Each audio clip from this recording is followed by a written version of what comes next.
വൈദ്യുതി വെളിച്ചം ഗ്രാമങ്ങളെ തൊട്ടു തീണ്ടിയില്ലാത്ത ഒരു പഴയ കാലം. കരിമ്പടം പുതച്ചതുപോലുള്ള അന്ധകാരം നിറഞ്ഞ നിലാവില്ലാത്ത ഒരു രാത്രി. വിജനമായ ഒരു ഇടവഴിയിലൂടെ നിങ്ങൾ ഒറ്റയ്ക്ക് നടന്നു പോവുകയാണെന്ന് സങ്കല്പിക്കുക. ചുറ്റും ചീവിടുകളുടെ ശബ്ദം മാത്രം. പെട്ടെന്ന് മുന്നിലെ ഇരുളിൽ നിന്നൊരനക്കം. വഴിമുടക്കി നിൽക്കുന്ന ഒരു കറുത്ത കാളയോ വിചിത്രനായ ഒരു നായയോ ആകാം അത്.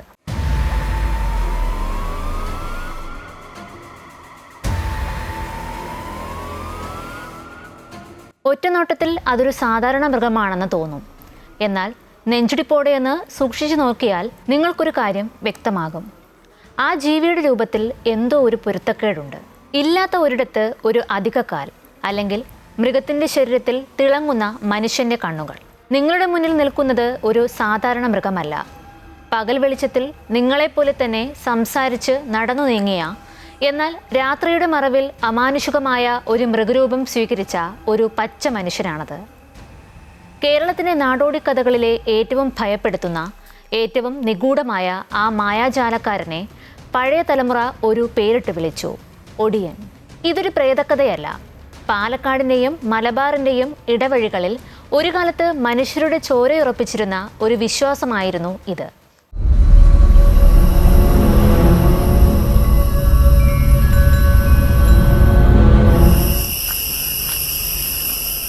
കാറ്റിലും ഇരുട്ടിലും അലിഞ്ഞു ചേർന്ന് ആഗ്രഹിക്കുന്ന ഏത് മൃഗത്തിൻ്റെ രൂപത്തിലേക്കും മാറാൻ കഴിയുന്ന, കണ്ടാൽ വിശ്വസിക്കാൻ കഴിയാത്ത ഈ മാന്ത്രിക വിദ്യയ്ക്ക് ഒടിവിദ്യ എന്നാണ് പഴയ ആളുകൾ പേരിട്ടത്. ആരായിരുന്നു ശരിക്കും ഈ ഒടിയന്മാർ?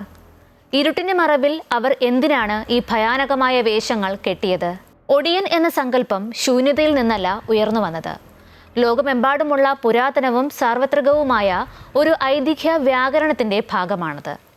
ഒരു മനുഷ്യൻ മൃഗമായി മാറുന്ന മിഥ്യാസങ്കല്പത്തെ, തിരിയാന്ത്രോപ്പി എന്ന് വിളിക്കുന്ന പ്രതിഭാസത്തെ പഠിക്കുന്ന പണ്ഡിതന്മാർ അതിൻ്റെ വേരുകൾ മനുഷ്യചിന്തകളുടെ ഏറ്റവും പഴയ അടരുകളിൽ കണ്ടെത്തിയിട്ടുണ്ട്. ഒടിയൻ സ്വീകരിച്ചിരുന്നതായി പറയപ്പെടുന്ന രൂപമാറ്റങ്ങൾ പഠനാർഹമാണ്. ഒരു കറുത്ത കാള, പോത്ത്, അസാധാരണമായ പെരുമാറ്റമുള്ള നായ, കുറുക്കൻ, കടുവയോട് സാമ്യമുള്ള ഒന്ന്, അല്ലെങ്കിൽ ജീവിവർഗങ്ങളുടെ ഒരു പട്ടികയിലും പെടുത്താനാവാത്ത പകുതി മനുഷ്യനും പകുതി മൃഗവുമായ ഒന്ന് എന്നിങ്ങനെയായിരുന്നു ആ രൂപങ്ങൾ. ഒടിയൻ ഐതിഹ്യത്തിൻ്റെ അക്കാദമികമായ വിശകലനത്തിൽ ഏറ്റവും ശ്രദ്ധേയമാകുന്നത് ഫ്യൂഡൽ കേരളത്തിൻ്റെ ജാതി വ്യവസ്ഥയുമായുള്ള അതിൻ്റെ ബന്ധമാണ്. കേരളത്തിൻ്റെ സാമൂഹിക ശ്രേണിയിലെ ഏത് അടരിൽ നിന്നാണ് ഈ ഭയാനക രൂപം ഉയർന്നു വന്നത് എന്ന ചോദ്യത്തിന് കൃത്യമായ ചരിത്രപരമായ ഉത്തരങ്ങളുണ്ട്. കർശനമായ ജാതി വ്യവസ്ഥയിൽ അതിജീവനത്തിനുള്ള ഒരു മാർഗമായി അവർ ഇതിനെ ഉപയോഗിച്ചിരുന്നു. ജിഷ വി ജെ ക്രിസോ റിക്കിഗിൽ എന്നിവർ ഒടിയൻ എന്ന കഥാപാത്രത്തെക്കുറിച്ചുള്ള അവരുടെ പഠനത്തിൽ സ്ഥാപിക്കുന്നത് പൊതുവെ അധസ്ഥിതരായ ജനവിഭാഗങ്ങൾ, പ്രത്യേകിച്ച് പറയ സമുദായം, പ്രതിരോധത്തിനും അതിജീവനത്തിനുമായി ഈ മാന്ത്രിക വിദ്യ പ്രയോഗിച്ചിരുന്നു എന്നാണ്. ഫ്യൂഡൽ കേരളത്തിൽ പറയർ ജന്മിമാരുടെ സ്വകാര്യ സ്വത്തായി കണക്കാക്കപ്പെട്ടിരുന്ന ഒരു കാലമുണ്ടായിരുന്നു. കേവലം ഉപകരണങ്ങളായി തരം താഴ്ത്തപ്പെട്ട, കൈമാറ്റം ചെയ്യാനും വിൽക്കാനും കഴിയുമായിരുന്ന മനുഷ്യർ. ഈ സമുദായത്തിൽ നിന്നാണ് കേരളത്തിലെ ഏറ്റവും ഭയപ്പെടുത്തുന്ന അതിമാനുഷിക രൂപം ഉയർന്നു വന്നത് എന്നത് ചരിത്രപരമായ ഒരു വലിയ വിരോധാഭാസമാണ്. ഫ്യൂഡൽ സമൂഹത്തിൻ്റെ ദൃഷ്ടിയിൽ ഏറ്റവും കുറഞ്ഞ അധികാരമുള്ളവർ, ഒരു ജന്മിയെ ഭയപ്പെടുത്തി കൊല്ലാൻ കഴിയുന്ന ഒരു രഹസ്യ ശക്തിയുള്ളവരാണെന്ന് ഒരേ സമയം സങ്കല്പിക്കപ്പെട്ടു.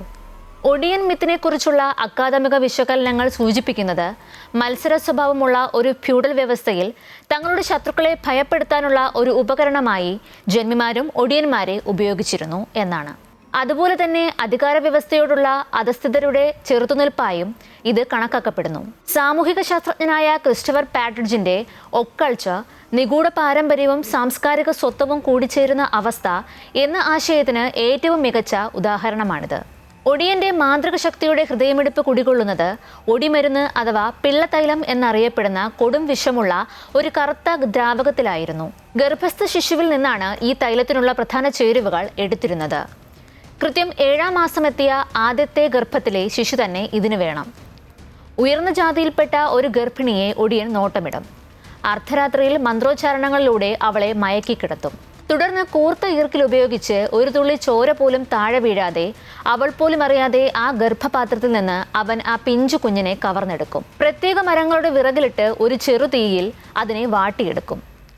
ആ പൈശാചിക കർമ്മത്തിൽ നിന്ന് ഊറി വരുന്ന ദ്രാവകം രഹസ്യമായ പച്ചമരുന്നുകളും മൃഗക്കൊഴുപ്പും കരിയും ചേർത്ത് കുറുക്കി കൊഴുത്ത കറുത്തു നിറമുള്ള ഒരു തൈലമാക്കി മാറ്റും. തൈലം ചെവിക്ക് പിന്നിലോ കക്ഷങ്ങളിലോ നെറ്റിയിലോ പുരട്ടിക്കൊണ്ട് ചില പ്രത്യേക മന്ത്രങ്ങൾ അവൻ തലകീഴായി ഉരുവിടും. അതോടെ ആ മാറ്റം തുടങ്ങുകയായി. ഭയം കൊണ്ട് ഇര മരിച്ചില്ലെങ്കിൽ ഒടിയൻ അടുത്ത പണി തുടങ്ങും. ഒടി എന്നാൽ ഒടിക്കുക എന്നാണ് അർത്ഥം. കയ്യിലുള്ള ഒരു കനത്ത മരവടി കൊണ്ട് അവിശ്വസനീയമായ വേഗതയിൽ ഇരയുടെ കഴുത്തിനു പിന്നിലോ നട്ടലിലോ ഉള്ള മർമ്മസ്ഥാനങ്ങളിൽ അവൻ ആഞ്ഞടിക്കും. പുറത്ത് ഒരു തുള്ളി ചോരയോ മുറിവോ കാണില്ല. പക്ഷേ ഉള്ളിലെ എല്ലുകളെല്ലാം തവിടുപൊടിയായിട്ടുണ്ടാകും. യാഥാർത്ഥ്യങ്ങളെ ശിഥിലമാക്കുന്ന അസാധാരണമായ തന്ത്രങ്ങളുടെ ജാപ്പനീസ് കുറുക്കൻ ആത്മാവായ കിറ്റ്സുനെയിലും ബുദ്ധിയെ ഉൾക്കൊള്ളാൻ ഒരു രൂപത്തിനും കഴിയാത്തതിനാൽ ഒരു രൂപത്തിലും ഒതുങ്ങാത്ത അസ്ഥിരതയുടെ ഉജ്ജ്വലമായ തത്വമായ നോർസ് ഇതിഹാസങ്ങളിലെ ലോക്കിയിലും മരിച്ച മൃഗത്തിൻ്റെ തോലണിഞ്ഞ് അതിൻ്റെ ചലനവും ഇരുട്ടും കവർന്നെടുക്കുന്ന നവാജോ വിശ്വാസങ്ങളിലെ സ്കിൻ വാക്കറിലും ഗ്രാമത്തിനും വനത്തിനും ഇടയിൽ മനുഷ്യനും മൃഗത്തിനും ഇടയിൽ രണ്ട് തുണികൾക്കിടയിലൂടെ കടന്നു പോകുന്ന ഒരു സൂചി പോലെ സഞ്ചരിക്കുന്ന ആഫ്രിക്കൻ പാരമ്പര്യങ്ങളിലെ രാത്രി മന്ത്രവാദികളിലും ഇതേ വ്യാകരണം ആവർത്തിക്കുന്നത് നമുക്ക് കാണാം. രൂപാന്തരപ്പെടുന്ന ശരീരം എന്നത് എപ്പോഴും ഒരു രാഷ്ട്രീയ ശരീരമാണ്. കേരളത്തിൻ്റെ സാംസ്കാരിക ബോധത്തിൽ ഒടിയനുള്ള ആ യഥാർത്ഥ ഭയാനകമായ സ്ഥാനം തിരികെ നൽകാൻ മലയാള സിനിമ തയ്യാറെടുക്കുകയാണ്. ഭൂതകാലം, ഭ്രമയുഗം എന്നീ ചിത്രങ്ങളിലൂടെ മലയാളത്തിലെ ഫോക്ലോർ ഹൊറർ ശാഖയെ അമ്പരിപ്പിച്ച പൃഥ്വിരാജിനെയും മഞ്ജു വാര്യരെയും കേന്ദ്ര കഥാപാത്രങ്ങളാക്കി ഒരുക്കുന്ന വരാനിരിക്കുന്ന ഇതിഹാസ ചിത്രം ഒടിയൻ ദി ഏജ് ഓഫ് ഇല്യൂഷൻ ആ ദിശയിലുള്ളതാണ്.